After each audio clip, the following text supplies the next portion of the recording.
இது ஒரு அழகான ஆனா துக்கமான ஒரு கூட்டம்.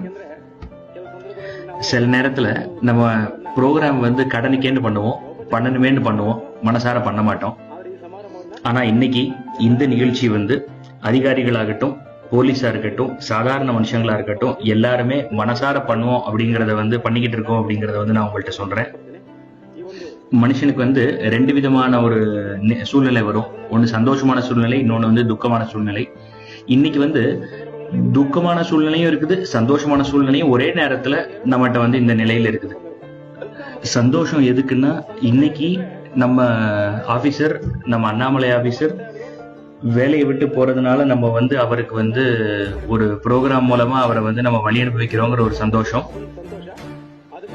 ஆனா இதுல வேதனைப்பட வேண்டிய விஷயம் என்னன்னா, நம்ம எல்லாருக்கும் முன்மாதிரியா, நம்ம எல்லாத்துக்கும் முதுகெலும்பா இருந்த அண்ணாமலை ஆபீசர் ரொம்ப குறுகிய காலத்துல, இவ்வளவு சின்ன வயசுல அவருடைய சேவையை துறந்து அவர் வேலையை ராஜினாமா பண்ணிட்டு நம்ம எல்லாத்தையும் விட்டு அவர் பிரிஞ்சு போறதுதான்.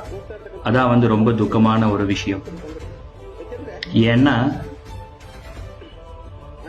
அண்ணாமலை சார் ஒரு சாதாரண ஒரு கான்ஸ்டபிளை அவருடைய ஃபேர்வெல் ப்ரோக்ராம்ல பேச விட்டது ஒரு பெரிய விஷயம். அதுக்காக மேடமுக்கும் சாருக்கும் நான் என்னுடைய நன்றிகளை சொல்லிக்கிறேன். எமோஷனலா தான் பேச முடியும்.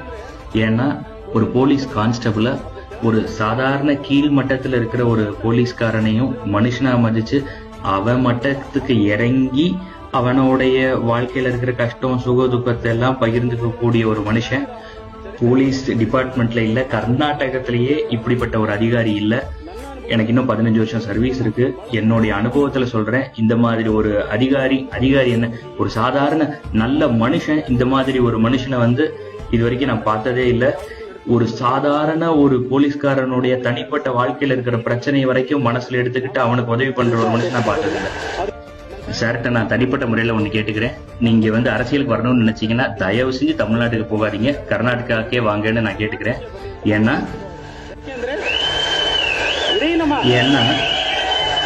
நம்ம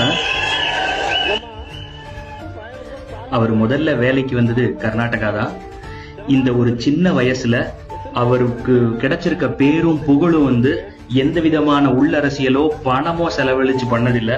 அவருடைய அபிமானிகள்னு சொல்லிக்கிட்டு இருக்கிற நாங்க எல்லாருமே அவருடைய நல்ல குணத்தை பார்த்தும் அவருடைய வாழ்க்கையை பார்த்தும் தான் இம்ப்ரெஸ் ஆயிருக்கிறோம். பாருங்க, இது கூட ஒரு சாட்சி. இவன் மேடையில பேசுறான், பயப்படுறான் அப்படிங்கறத அங்க இருந்துகிட்டே தெரிஞ்சுக்கிட்டு எனக்காக அவரை சொல்லி தண்ணி கொடுக்க சொல்றாரு. இந்த மாதிரி நல்ல மனசு யாருக்குங்க வரும்? தட் இஸ் த அந்தஸ்கரணா. இதான் அவருடைய மனிதாபிமானம். இவ்வளவு நல்ல குணம் யாருக்குங்க வரும்? நிஜமா சொல்லணும்னா, நிஜமா சொல்றேங்க, அண்ணாமலை சாருக்கு இணை அண்ணாமலை சார் தான். அவருக்கு ஈக்குவலா வேற யாருமே இல்லைங்க. இன்னொரு விஷயம் சொல்றேன் உங்கள்கிட்ட, இந்த ப்ரோக்ராம மட்டும் நம்ம மக்கள்கிட்ட சொல்லியிருந்தோம்னா பத்திரிகையில இந்த இடம் கண்டிப்பா பத்திருக்காது. இந்த ப்ரோக்ராம நம்ம பேலஸ் கிரவுண்ட்ல தான் பண்ணியிருந்திருக்கணும். ஏன்னா இந்த நிகழ்ச்சியை போலீஸ் வாட்ஸ்அப் குரூப்லயும் எங்களுக்கு தெரிஞ்ச சாதாரண மனுஷங்க சர்க்கிள்ல மட்டும்தான் இதை பத்தி சொல்லியிருக்கிறோம்.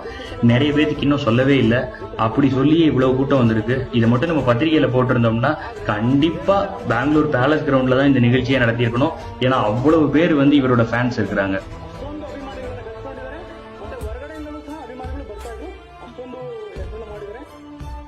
ஒரு நாள் என்ன இது எல்லாரும் சிங்கம் சிங்கம்ங்கிறாங்க, அந்த சிங்கத்தை பார்த்தே போடலாம் ஒரு தடவை அப்படின்னு நான் அவரோட ஆபீஸ்க்கு போயிருந்தேங்க. போலீஸ் டிபார்ட்மெண்ட்ல ஒரு லெஜெண்டா வாழ்ந்து காட்டியிருக்கிறாருல, அதுதாங்க நான் பெருமைப்படுறேன். அதுக்காக நான் இவரை பாராட்டுறதுல ரொம்ப ரொம்ப சந்தோஷப்படுறேன்.